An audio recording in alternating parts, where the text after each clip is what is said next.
Students of class 6th standard, Jaffrey Academy of Modern Education, Kargil.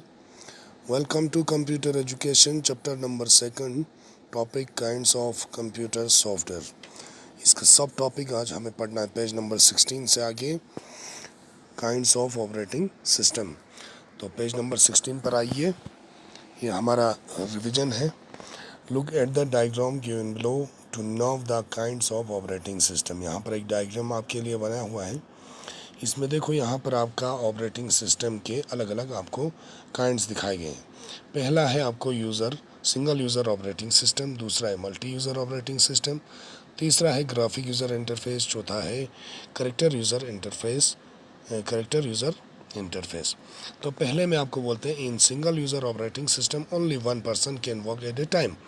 For example Microsoft Windows and MAC OS. तो single user operating system वाले में एक ही आदमी एक वक्त में एक ही काम कर सकता है. दूसरा है more than one person can work at a time with a multi user operating system software. Unix, NetWare and Linux are famous multi user operating system.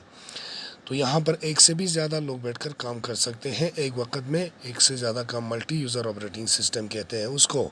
जैसे मिसाल दिया हुआ है आपको, यूनिक्स, नेटवेयर और लिनक्स जो है ये ऑपरेटिंग सिस्टम है, फेमस है मल्टी यूज़र ऑपरेटिंग सिस्टम के लिए. पेज नंबर 17 पर आ जाइए.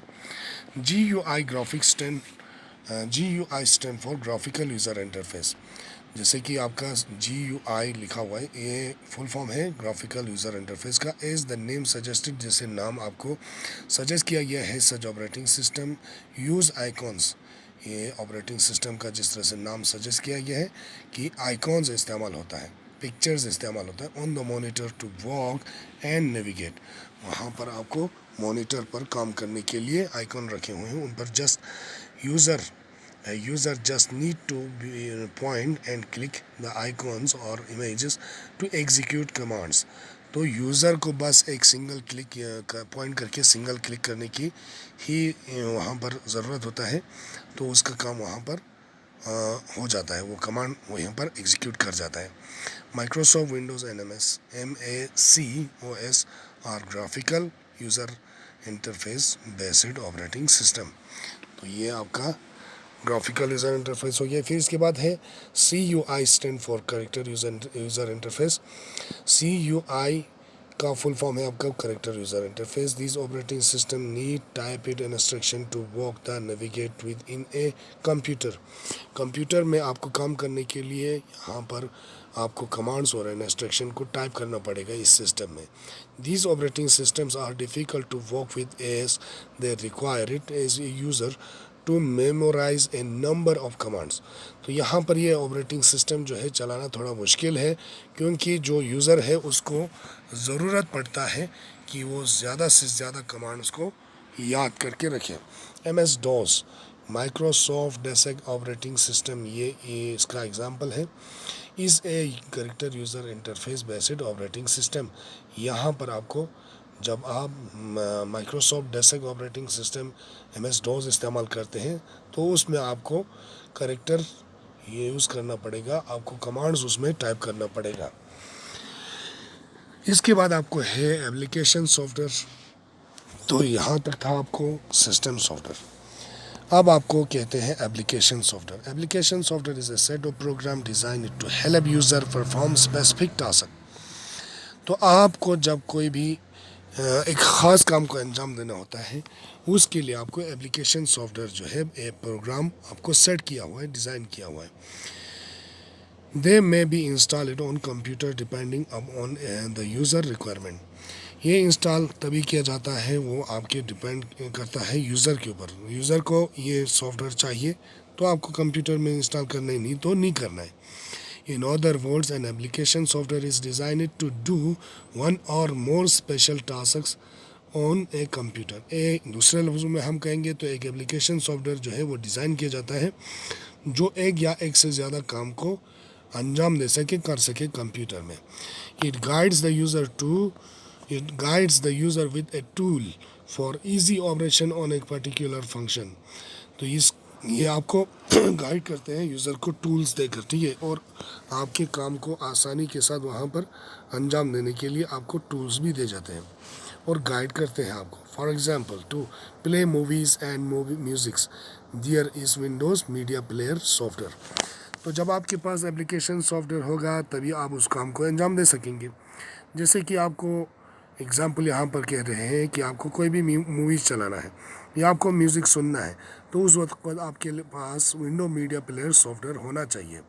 आपके पास विंडो मीडिया प्लेयर सॉफ्टवेयर होगा तभी आप मूवीज़ को भी देख सकेंगे और म्यूज़िक सुन भी सकेंगे.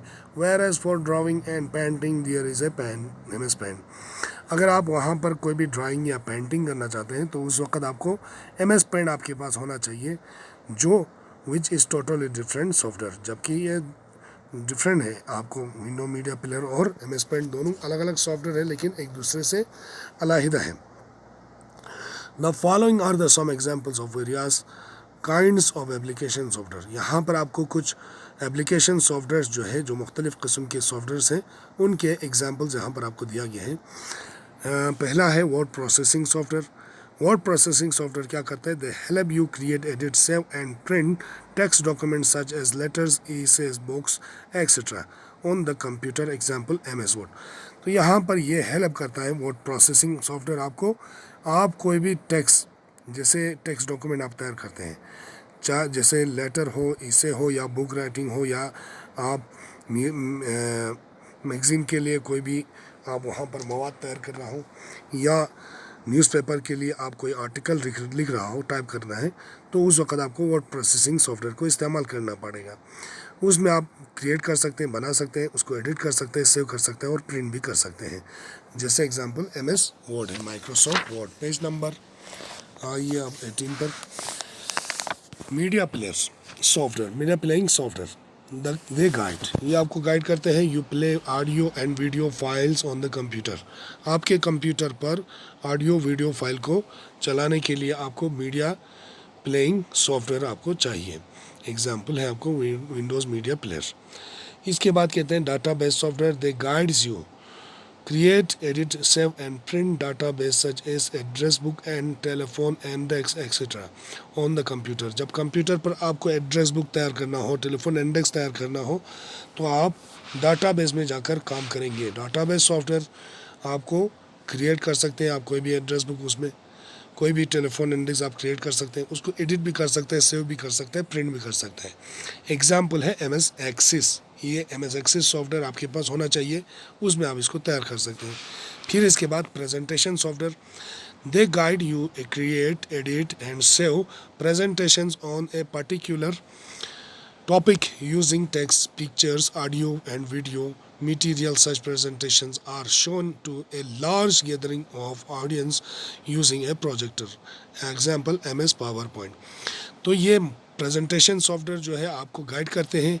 आपको कोई भी प्रेजेंटेशन क्रिएट करने के लिए, उसको एडिट करने के लिए, उसको सेव करने के लिए, किसी ख़ास टॉपिक पर, चाहे वो टेक्स्ट में हो, पिक्चर में हो, ऑडियो हो, वीडियो मटेरियल, जो भी आप इस्तेमाल करना चाहते हैं, वो सारी चीज़ें आप इस्तेमाल कर सकते हैं इस प्रेजेंटेशन में.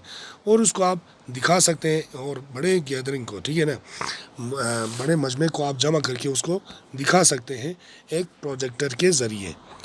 एक बड़ा प्रोजेक्टर आप लेंगे, उसको बड़े पर्दे पर आप उसको दिखा सकते हैं कंप्यूटर में बनाने के बाद. तो डियर स्टूडेंट्स, ये हो गया आज का हमारा टॉपिक. नेक्स्ट हमारा टॉपिक होगा सॉफ्टवेयर पैकेजेस. तीसरा पार्ट होगा हमारा रिवीजन का, ठीक है. चैप्टर नंबर 2 के रिवीजन का तीसरा पार्ट होगा सॉफ्टवेयर पैकेजेस. तो तब तक के लिए खुदा हाफिज़, good bye, all the best.